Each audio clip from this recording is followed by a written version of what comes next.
السلام علیکم۔ آج بدھ ہے، ستمبر کی 8 تاریخ۔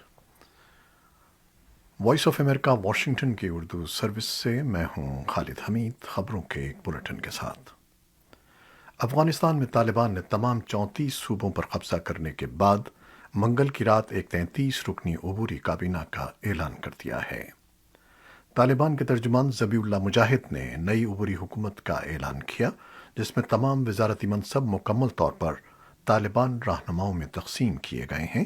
اس عبوری کابینہ میں سابق نائب وزیر اعظم اور وزیر خارجہ ملا محمد حسن آخوند کو وزیر اعظم، ملا عبد الغنی برادر اور ملا عبدالسلام حنفی کو نائب وزرائے اعظم، ملا عمر کے بیٹے ملا یعقوب کو وزیر دفاع، حقانی نیٹ ورک کے سربراہ سراج الدین حقانی کو وزیر داخلہ اور امیر خان متقی کو وزیر خارجہ نامزد کر دیا گیا ہے۔ قطر دوحہ میں طالبان کے سیاسی دفتر کے بانی سربراہ ملا شیر محمد عباس ستانکزئی کو کابینہ میں نائب وزیر کی حیثیت سے شامل کیا گیا ہے۔ تجزیہ کاروں کا موقف ہے کہ طالبان نے کابینہ میں زیادہ تر ان لوگوں کو شامل کیا ہے جو یا تو 9/11 کے بعد دہشت گردی کے خلاف عالمی سطح پر شروع کی گئی جنگ میں دہشت گردی کے الزامات کے تحت گرفتار کر کے کابل کے باگرام اور گوانٹانامو جیلوں میں بند تھے، یا دہشت گردی کے واقعات ملوث اقوام متحدہ کی جاری کردہ مطلوب افراد کی فہرستوں میں شامل تھے۔ اس میں ایسے افراد بھی شامل ہیں جن کی زیادہ یا مردہ گرفتاری کے لیے امریکی حکومت نے لاکھوں امریکی ڈالرز کے اعلانات کر رکھے تھے۔ ان افراد میں نامزد وزیر داخلہ سراج الدین حقانی اور ان کے چچا خلیل الرحمن حقانی بھی شامل ہیں، جن کے خلاف امریکی حکومت نے بالترتیب 50 اور 30 لاکھ امریکی ڈالروں کا انعام مقرر کیا تھا۔ کابل میں مقیم افغان سیاستدانوں نے ابھی تک طالبان حکومت کے اعلان پر کوئی تبصرہ نہیں کیا ہے، لیکن سیاسی تجزیہ کار طالبان حکومت کو 90 کی دہائی والی حکومت کی افغانستان میں واپسی کے طور پر دیکھتے ہیں۔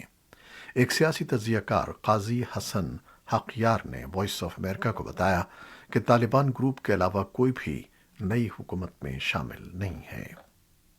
اقوام متحدہ نے بدھ کے روز کہا کہ اس نے یہ نوٹ کیا ہے کہ طالبان کی طرف سے اعلان کردہ نگراں انتظامیہ میں خواتین شامل نہیں ہیں۔ یوناما نے اپنے ٹویٹر پر جاری کردہ ایک بیان میں کہا ہے کہ افغانستان میں پائیدار امن اور استحکام کا دار و مدار ایک جامع حکومت پر ہے، جس میں خواتین، نوجوان اور نسلی اور مذہبی اور اقلیتی گروہوں کی شرکت کو یقینی بنایا جائے۔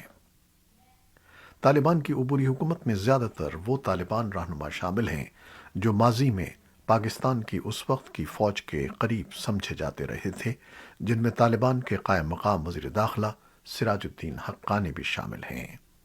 لیکن تجزیہ کاروں کا کہنا ہے کہ اس تاثر کے باوجود طالبان کی نئی حکومت اپنے فیصلے افغانستان کے مفادات کو مد نظر رکھ کر کرے گی۔ دوسری جانب پاکستان کے وزیر خارجہ شاہ محمود قریشی نے کہا ہے کہ ان کے بقول اس وقت افغانستان کی صورتحال پیچیدہ ہے اور وہ توقع کرتے ہیں کہ یہ صورتحال جلد از جلد مستحکم ہوگی اور حالات بہتری کی طرف جائیں گے۔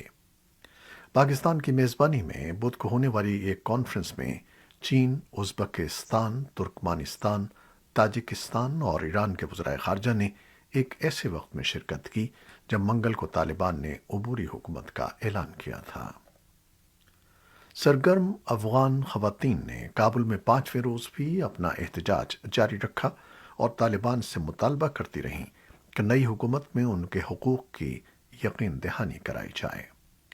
دسیوں خواتین نے کابل کے مغربی علاقے دشت برچھی میں جمع ہو کر مزاری چوک کی طرف مارچ کیا، لیکن طالبان نے ان کا راستہ روکا اور احتجاج بدھ کے روز مزاری چوک میں ختم ہو گیا۔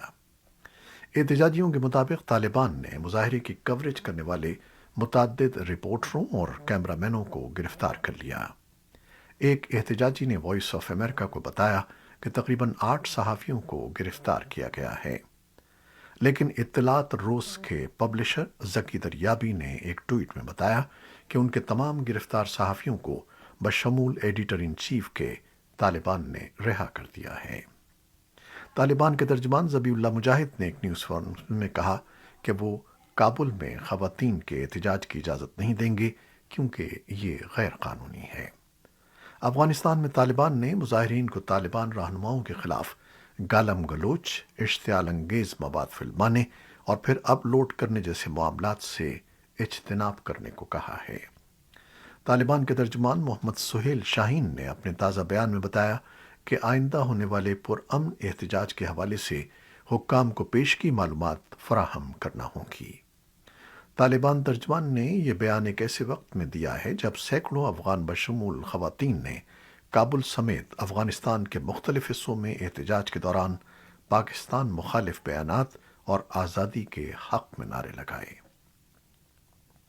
پاکستان کے صوبے بلوچستان کے شہر کوئٹہ اور دیگر علاقوں سے سیکیورٹی اداروں نے 700 سے زائد افغان پناہ گزینوں کو گرفتار کر کے پاکستان سے بے دخل کیا ہے۔ یہ افغان باشندے افغانستان میں طالبان کے قابض ہونے کے بعد پاک افغان سرحد کے مختلف علاقوں سے غیر قانونی طور پر پاکستان میں داخل ہو گئے تھے۔ حکام کا کہنا ہے کہ غیر قانونی طور پر پاکستان آنے والے افراد کو پیر اور منگل کے روز گرفتار کر کے چمن سرحد سے افغانستان واپس بھیجا گیا ہے۔ کوئٹہ کی ضلعی انتظامیہ کے ایک عہدیدار نے نام ظاہر نہ کرنے کی شرط پر وائس آف امریکہ سے گفتگو کرتے ہوئے کہا کہ افغان پناہ گزینوں میں مرد، خواتین اور بچے شامل تھے۔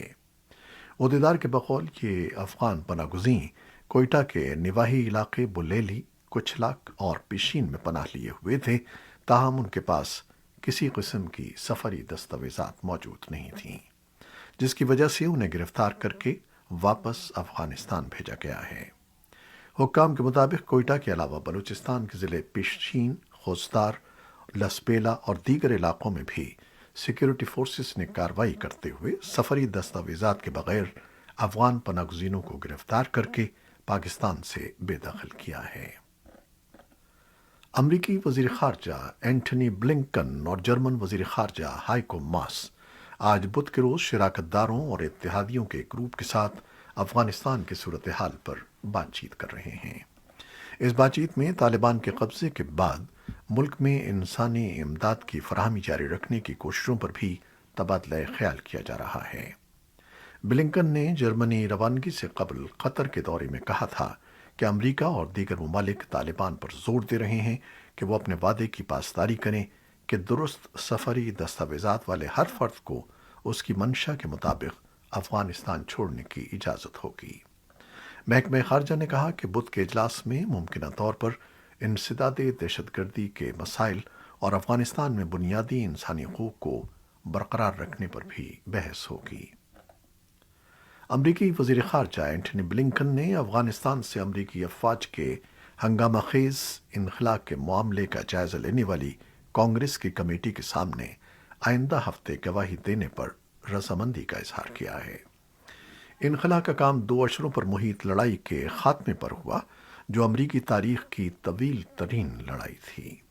حزب مخالف ریپبلکن قانون سازوں اور ڈیموکریٹک پارٹی کے چند ساتھی ارکان نے فوج، امریکی شہریوں اور ہزاروں افغان باشندوں کے انخلا کے معاملے سے نبرد آزما ہونے پر شدید تنقید کی ہے۔ یہ افغان باشندے جنگ کے دوران امریکی افواج کے ہمراہ مترجم اور مشیروں کی حیثیت سے کام انجام دیا کرتے تھے۔ یہ معاملہ اس وقت ہدف تنقید بنا جب انخلا کے آخری ایام تھے اور کابل ایئرپورٹ کے قریب خودکش بمبار نے حملہ کیا، جس کے نتیجے میں 13 امریکی فوجی اہلکار ہلاک ہو گئے۔ داعش خراسان نے حملے کی ذمہ داری قبول کی ہے، جو مشرق وسطیٰ میں کارفرما دہشت گرد گروپ کا ایک دھڑا ہے۔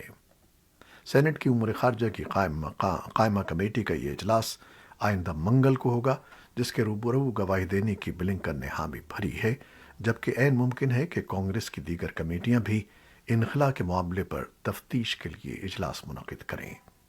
رائے عامہ کے جائزوں سے پتہ چلتا ہے کہ امریکی اکثریت افغانستان سے ہمیشہ جاری رہنے والی جنگ سے دستبرداری سے متعلق بائیڈن کے فیصلے کی وسیع تر حمایت کرتی ہے، لیکن جس طرح سے انخلا کیا گیا اس پر وہ خوش نہیں ہے۔ بھارت کے زیر انتظام کشمیر کی پولیس نے 4 مقامی صحافیوں کے گھروں پر چھاپے مار کر مبینہ طور پر ان کے اور ان کی بیویوں اور بعض دوسرے افراد خانہ کے استعمال میں رہنے والے موبائل فونز اور لیپ ٹاپس اور بعض دوسرا مواد اور دستاویزات اپنی تحویل میں لے لی ہیں۔ پولیس نے بدھ کی صبح ڈالے گئے ان چھاپوں کے بعد شوکت احمد موٹا، ہلال میر، اظہر قادری اور شاہ عباس سے مبینہ طور پر ایک مقامی پولیس تھانے میں پیش ہونے کے لیے کہا۔ پولیس نے اپنی اس کارروائی کی تاحال کوئی وجہ ظاہر نہیں کی ہے اور نہ اس سلسلے میں کوئی سرکاری بیان سامنے آیا ہے۔ تاہم مقامی ذرائع ابلاغ کے ایک حصے نے یہ خبر دی ہے کہ یہ چھاپے پولیس کی طرف سے رواں برس جولائی میں درج کیے گئے ایک فوجداری مقدمے کے سلسلے میں ڈالے گئے ہیں۔ سری نگر میں وائس آف امریکہ کے نمائندے نے ان صحافیوں سے جن کے گھروں پر بدھ کو چھاپے ڈالے گئے فون پر رابطہ کرنے کی کوشش کی، لیکن ان کے فون بند تھے یا وہاں سے کوئی جواب نہیں آ رہا تھا۔ میانمار کی فوجی حکومت کے خلاف مزاحمت کرنے والے مرکزی خفیہ گروپ نے ملکی سطح پر بغاوت کرنے پر زور دیا ہے۔ اس گروپ کے قائم مقام صدر نے ایک ہی وقت میں پورے ملک کے ہر گاؤں، قصبے اور شہر میں بغاوت کرنے کو کہا ہے۔ قومی اتحاد حکومت خود کو ایک شیڈو حکومت کے طور پر دیکھتی ہے جو منتخب قانون سازوں پر مشتمل ہے۔ فروری میں جب فوج نے اقتدار پر قبضہ کیا تھا تو ان کو ان کے منصب سے روک دیا گیا تھا۔ ملک اس وقت سے بدامنی کی لپیٹ میں ہے جبکہ بہت سے شہری علاقوں میں نچلے درجے کی شورش ہے۔ منگل کے روز مزاحمت کی بڑھتی ہوئی سرگرمیوں کے فوری طور پر کوئی آثار نہیں تھے، حالانکہ کچھ طلبہ گروپوں اور نسلی مسلح تنظیموں نے یکجہتی کا اظہار کیا تھا۔ اسرائیل نے منگل کے روز غزہ کی پٹی میں حماس کے فوجی مرکز پر فضائی حملے کیے۔ فوج کی طرف سے جاری کردہ ایک بیان میں کہا گیا ہے کہ حملہ اسرائیلی سرزمین میں بھیجے گئے آتشگیر غباروں کے جواب میں کیا گیا۔ فوج کا کہنا ہے کہ حماس کی راکٹ تیار کرنے والی ورکشاپ اور جنوبی غزہ میں حماس کا ایک فوجی کمپاؤنڈ فضائی حملے کے اہداف میں شامل ہیں۔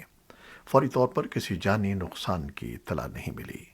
اسلامی جہاد کے سینکڑوں حامیوں نے پیر کے روز غزہ میں ریلی نکالی اور عسکریت پسند گروپ نے 6 فلسطینی قیدیوں کی حمایت میں آتشگیر غبارے بھیجے جو رات کے وقت ایک محفوظ ترین اسرائیلی جیل سے باہر نکل گئے تھے۔